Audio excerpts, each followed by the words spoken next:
Hello Radhe Radhe दोस्तों, स्वागत है आप सभी का मेरे आज के इस ब्लॉग में। कैसे हो आप सब? अच्छे हैं ना? आई होप आप सभी लोग बढ़िया होंगे, मज़े में होंगे। मैं भी अच्छी हूँ। और जहाँ परसों का ब्लॉग एंड किया था उसी के आगे से ये ब्लॉग स्टार्ट है। सो हाँ, रात का टाइम है तो बस दूध गर्म करने को रह गया था। तो जैसे ही दूध गर्म करने चली तो देखा गैस ही ख़त्म हो गई। और ये भी अच्छा रहा कि एंड टाइम पे आके ख़त्म हुई है। खाने पीने का सारा काम हो चुका था, बस दूध गर्म करने को रह गया था। तो फिर मैं नीचे अम्मा जी के यहाँ गई और अम्मा जी के गैस पे गर्म करके ला रही हूँ उस दूध को मैं। और अभी ये भगोने में थोड़ा सा दूध जो है बचा था कल का, तो मैंने कहा इसे भी गर्म कर लाऊं और इसका मैं दही जमा दूंगी। अब दोनों एक साथ लेकर के नहीं जा सकती थी भाई, गर्म दूध जो है ऊपर दोनों एक साथ कैसे लेके आऊँगी। तो बस एक एक करके जो है दूध गर्म करके ला रही हूँ। पहले ताज़ा दूध गर्म करके लाई हूँ, अभी ये कल का दूध है जिसका मैं दही जमाऊंगी, तो उसको लेके जा रही हूँ गर्म करने। पहले मैंने सोचा चलो इतना तो इस सिलेंडर में गैस होगी तो ये दूध गर्म हो जाएगा, लेकिन मैंने चलाया जो है चालू की लाइटर से, तो बस हल्की सी चली और बंद हो रही थी तो नहीं थी इसमें। फिर मुझे नीचे जाना ही पड़ा अम्मा जी के पास दोबारा से दूध गर्म करने लाने के लिए। और ये वीडियो जो है तांशु ने बनाई है। मैंने इतना मना किया उसके बाद भी इसने ज़बरदस्ती बना ली कि नहीं मम्मा मैं ये वीडियो बना रहा हूँ, अच्छे से बनाऊँगा और आप इसको ज़रूर ऐड करना। तो मैंने कहा चल ठीक है। तो बस अब यहाँ पर ये मैं दूध गर्म कर लेती हूँ।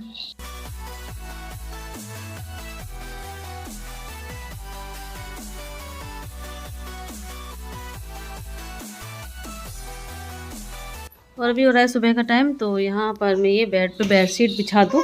और कल रात में मामिका ने जो है पॉटी से बेडशीट जो है ख़राब कर दी थी, तो फिर मैंने उसे हटा के बाद में धुलने डाल दिया था। फिर उन्होंने रात में दूसरी बेडशीट बिछा ली थी जो कि इस पर अच्छे से आ नहीं पाती है। तो फिर मैंने उसे हटा करके ये वाली बेडशीट बिछाई है। बेडशीट बिछाई रही थी, कितने पानी वाले आ गए, अम्मा जी आवाज़ देने लगी। फिर मैं बोतल ले करके नीचे आई हूँ। आज बड़ी जल्दी सुबह सुबह आ गए।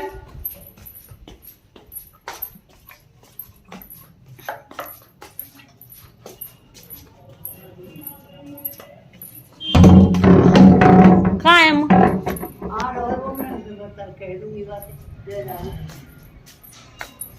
पानी दे देंगे।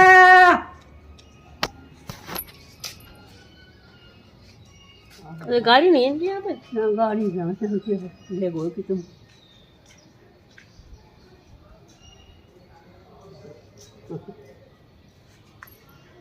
चल आवे बोल नहा ली क्या अम्मा? नहा लिया? लेगा पूजा है। पानी नहीं लगवाया आपने? मैंने आप जो सब पकड़ लो। मैंने कहा भाई बाल का जा रहे ना देर होगी ना, तो मैं पानी लगा जाती। और पानी वाले भैया को आने में टाइम लग रहा है, वो और घरों से बोतल वगैरह ले रहे हैं। सो अम्मा जी मुझसे कह रही थी कि बोतल यहीं छोड़ दे, तुझे देर हो रही होगी, उन दोनों की तैयारी करनी होगी, स्कूल के लिए भेजना होगा उन दोनों को, तो बोतल यहीं छोड़ जा, मैं ले लूँगी पानी अब तो मैं चलती हूँ अंदर। बोतल यहीं रख दे रही हूँ, अम्मा जी ले लेंगी, मैं अपने बाकी के काम देख लूँ जब तक।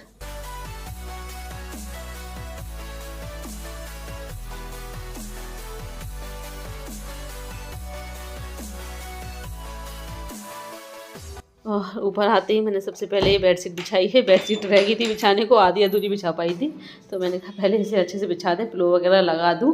और फ्रेंड्स मुझे तो ठंड लगती है, तो मैंने तो अपने लिए रज़ाई निकाल रखी है रात में ओढ़ने के लिए। तांशु के पापा तो वही एसी वाले ब्लैंकेट ओढ़ते हैं, उन्हें इतनी ठंड नहीं लगती है। लेकिन आप लोगों को यहाँ मौसम कैसा हो रहा है मुझे कॉमेंट करके बताइएगा।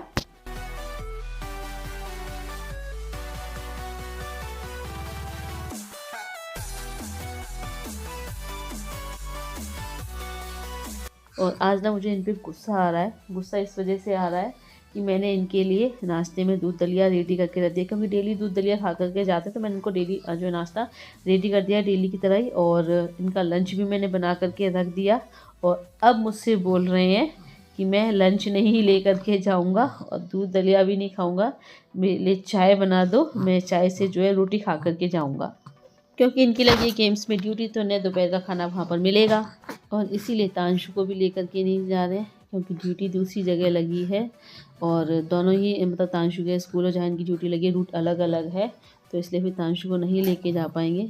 सो इसलिए आज तांशु घर पर ही है। अब ये मुझे पहले ही बता देते कि इनको लंच नहीं लेकर के जाना है, तो मैं उसी हिसाब से काम करती, क्यों इतनी मेहनत करती। अब ये मैंने एक्स्ट्रा जो दूध दलिया बनाया तो वेस्ट जाएगा ना, मुझे उठा के रखना पड़ेगा, क्या करूँ दोपहर में, फिर मैं यही खाऊंगी। अब मुझे रात में ही बता देते तो मैं जो है फालतू में मेरा सुबह इतनी जल्दी जा करके सब मेहनत करना तो बेकार चला गया ना। तो इसलिए बताइए गुस्सा नहीं आएगा तो क्या आएगा।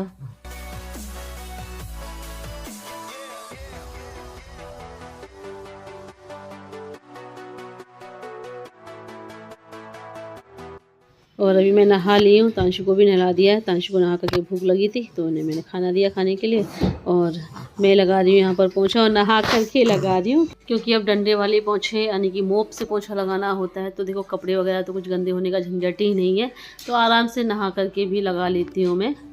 और ये काम वैसे भी मैं सबसे लास्ट में करती हूँ, जब मेरे सारे काम हो जाते हैं उसके बाद सबसे लास्ट में पोंछा लगाती हूँ, जिससे कि घर पूरा एकदम साफ बना रहे।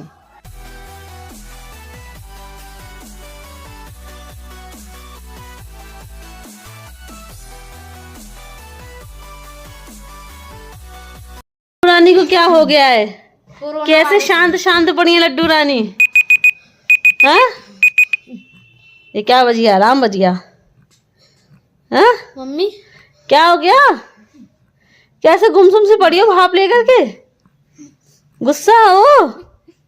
मम्मा से गुस्सा हो? मम्मा डेली डेली मेडिसिन दे रही हैं, भाप लगा देती हैं जबरदस्ती, मैं रोती रहती हूँ, है ना? फिर भी नहीं हटाती हैं। मम्मा गंदी हो गई हैं, बाबू को परेशान करती हैं। क्यों? किसी गुमसुम से लेती हो? ता सुनाई हो तुमने? क्या हो गया? क्या हो गया? हंसी हंसी नहीं आ रही, बिल्कुल भी नहीं आ रही। बहुत गुस्सा हो हैं? बहुत गुस्सा है लाडो। ओह फ्रेंड्स, ये देखो हमारी गुड़िया रानी मासूम सी कैसी शांत लेटी हुई है। गुस्सा हो गई मम्मा से, इसलिए बिल्कुल भी नहीं हंस रही है। अपने पापा को देख के तो खूब हंसती मुस्कुराती हैं, मम्मा से गुस्सा हो गई। मम्मा को देख के नहीं मुस्कान आती है ना, मम्मा को देख के अब हंसी नहीं आती है ना, है? मम्मा परेशान करती है बहुत ज्यादा। मम्मा जब देखो दवाई पिलाती रहती हैं, जबरदस्ती पिलाती रहती हैं, हैं? क्यों? जबरदस्ती भाप लगाती है, मैं रोती रहती हूँ। हाँ बिट्टू, बिट्टू जल्दी सही हो जाए, इसलिए दवाई पिलाते हैं बिट्टू को, है ना? हाँ। भाप लगाते टाइम ना बहुत ज्यादा रोती है, बहुत ज्यादा रोती है, और दवाई भी बड़ी मुश्किल से खाती है। खाने के मतलब पीने की दवाई है, बहुत मुश्किल से पीती है। चलो अभी वॉशिंग मशीन में कपड़े पड़े धुलने के लिए, सॉरी सूखने के लिए, धुल तो गए, वो सुखाने हैं कपड़े।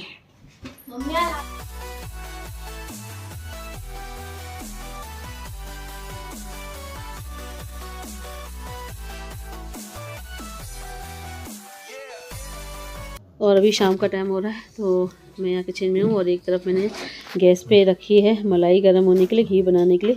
दूसरी तरफ ये कढ़ाई रखी हुई है, तो इसमें सब्जी बनाने जा रही हूँ मैं काशी फल की। और काशी फल की जो सब्जी है मैं मेथी दाना से छोंकती हूँ, तो उसमें मैंने हींग मेथी दाना डाल के उसके बाद प्याज फ्राई कर ली, और उसके बाद ये जो मसाले हैं कटोरी में जो है पानी में घोल करके, हल्दी लाल मिर्च सब घोल करके इसमें ऐड कर दिया है।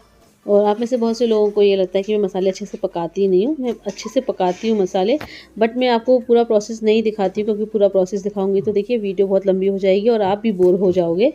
तो बस तरीके से काशी फल की सब्ज़ी मैंने छोंक दी, नमक भी ऐड कर दिया है, और अब इसे मैं ढक करके रख दे रही हूँ बनने के लिए।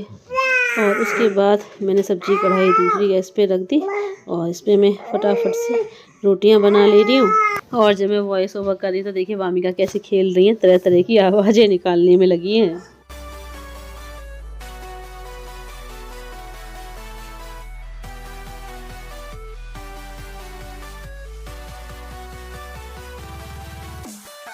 और रोटियां बनाने के बाद जो है घी बन चुका था, तो मैंने इसको छान करके अलग टिफ़िन में भर ले रही हूँ।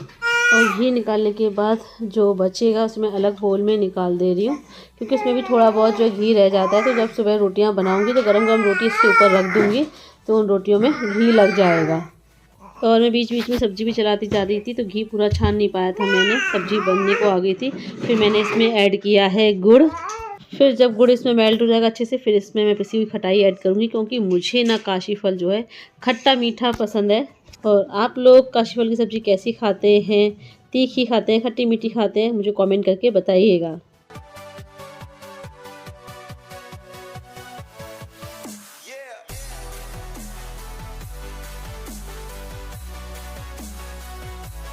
और फ्रेंड्स अभी मैं आ गई खाना खाने, तो आप लोग भी आ जाइए खाना खाने। वही काशी फल की सब्ज़ी है, साथ में गुड़ और रोटी। क्योंकि मुझे ना सर्दी में गुड़ बहुत अच्छा लगता है। मुझसे ना मतलब मुझे सुबह शाम जब भी दोनों टाइम खाना खाऊं मुझे दोनों टाइम गुड़ चाहिए। और इस टेबल पे ना मैं कितना भी सेट कर लूं पर इस टेबल पे सामान फैला ही पड़ा रहता है। वामिका की मेडिसिन मुझे देखो टेबल पे रखनी पड़ती है, क्योंकि अगर मैं और कहीं रख दूंगी उठा करके तो मैं ध्यान भूल जाऊंगी इसे देना, तो इसलिए मैं सामने रहती है मेरे यहाँ टेबल पे, तो मैं इसको जब भी उसकी मेडिसिन का टाइम होता है तो मैं उसको दे देती हूँ। बाकी तांशु की जो बुक्स नोटबुक्स हैं वो यूं ही फैली पड़ी रहती है। क्यों तांशु, पढ़ते लिखते कहो तुम्हारी नोटबुक्स यहाँ फैली ज्यादा पड़ी रहती है। वर्क कर रहे हो? हाँ, तांशु स्टडी कर रहा है, पढ़ाई कर रहा है। पर अपनी ये बुक्स और नोटबुक्स जो आपको नहीं पढ़नी होती है वो साथ ही साथ बैग में लगा दिया करो ना इनको। यही टेबल पे पड़ी रहती है आपकी। ये आप कैप लगा के बाहर गए थे, ये यही छोड़ दी टेबल पे, इसको कौन रखेगा? अपना काम खुद किया करो। उठो, रखो, चलो कम गेट अप। बताओ भी, this is your responsibility. And what is your responsibility? You are mama. So and you are son. बेटे की कोई रेस्पॉन्सिबिलिटी है कि नहीं? थोड़ी बहुत मम्मी पापा की हेल्प किया करें। और ये देखो बाइक की चाबी वहाँ टंगी रहती है में यार। और ये देखो मैडम जी, दो चश्मे। मैडम जी, एक चश्मा लगाते हो ना, दो चश्मे लगाते हो। ये आपका स्कूल नहीं, हर जगह क्लास में लिया करो, थोड़ा सा रहम खाओ पति पर। ये देखो दो चश्मे हैं, ये पुराना चश्मा है और ये अभी नया चश्मा बन के आया है। अब इसको भी लगाते हैं, इसको भी लगाते हैं। ये घर पे रहता है, ये पुराना चश्मा घर पे लगाते हैं। बाहर आने जाने के लिए नया चश्मा यूज करते हैं। ज्यादा परेशान करोगे ना हम बाप बेटे को दोनों को, तो गाना मेरा हम मायके चले जाएंगे तुम देखते रहियो। मैं भी मायके चली जाऊंगी अपने। हम भी मायके चले जाएंगे अपने। भी मायके चले जाएंगे अपने। तेरा क्या मायका? तेरा मायका तो यही था, मम्मी पापा है। तुम्हें तो यही रहना बेटा, कोई मायका नहीं है। एक काम करो, अच्छा बढ़िया तो हम स्कूल ज्वाइन कर लो, वही बच्चों को परेशान करना है आगे। अच्छा, हमने स्कूल में आप ही को परेशान करूंगी। ये सामान यहाँ पड़ा है, ये सामान यहाँ पे पढ़ाई करता है टेबल पे, जब देखो कर रहा हूँ। चलो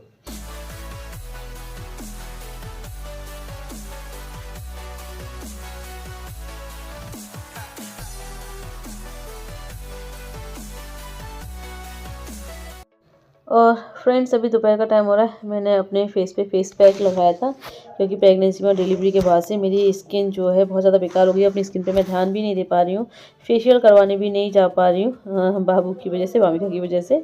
सो मैंने घर पे ही, मेरे पास फेस पैक रखा हुआ था, वो लगाया था। तो वो अभी बस चेहरा वॉश करके आई हूँ मैं, और टॉवल से पोंछा है मैंने।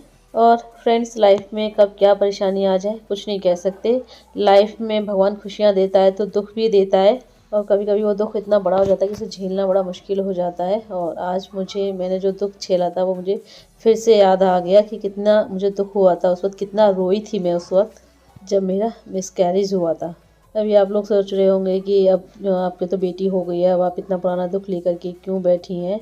सो अभी ऐसी दुख याद आ गया मुझे, जख्म ताज़ा हो गए। एक्चुअली मेरी ससुराल में मेरी जो नई देवरानी आई है उसका अभी पहली बार उसने फर्स्ट टाइम कंसीव किया था, और उसका 4-5 मंथ्स का बेबी जो है ख़राब हो गया, उसका मिसकैरेज हो गया। तो कल रात में जब मेरी सासू माँ से फ़ोन पे बात हो रही थी तब उन्होंने ये बात बताई कि ऐसे ऐसे हो गया। तो मुझे ना ये सुनकर बहुत ज़्यादा दुख हुआ। और फ्रेंड्स, मैं आप लोगों से बात कर ही रही थी कि इनका फ़ोन आ गया।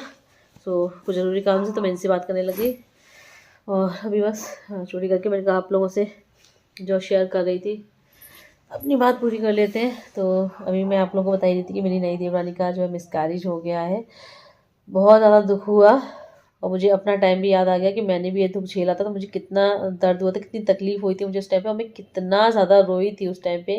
दर्द इस बात का सबसे ज़्यादा और था, दुख इसलिए और ज़्यादा था क्योंकि मतलब ताशु के होने के काफ़ी टाइम बाद मैंने कंसीव किया था। कितना इलाज कराया, कितने डॉक्टर को दिखाया मैंने, कितनी मेडिसिन खाई, तो उस वजह से मुझे और ज़्यादा दुख हुआ। उसके बाद मैंने इतना सब कोशिशों के बाद मैंने कंसीव किया, और उस टाइम पे ना मेरे ट्विंस थे। जब अल्ट्रासाउंड कराया था डॉक्टर बताया कि आपके ट्विंस हैं।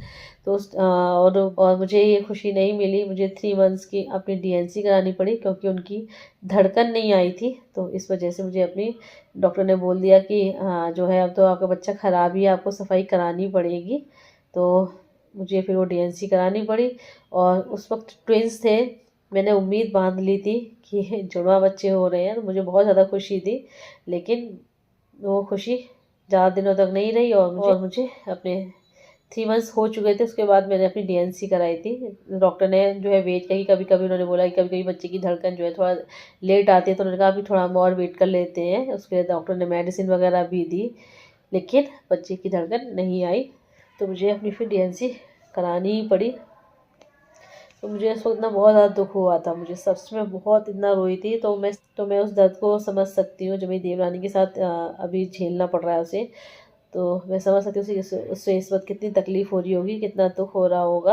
और भले ही वो उसका पहला बच्चा था, पहला बच्चा ख़राब हुआ उसका, शादी के ज़्यादा टाइम भी नहीं हुए, लेकिन फिर भी देखो दुख तो होता ही है, तकलीफ़ तो तकलीफ़ ही होती है। आप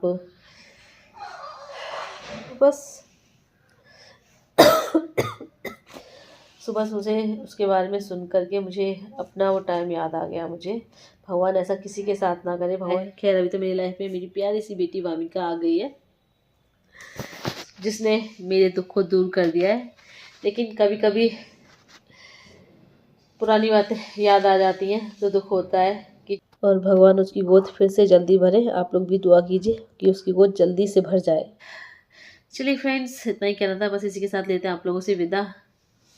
bye bye, see you, take care.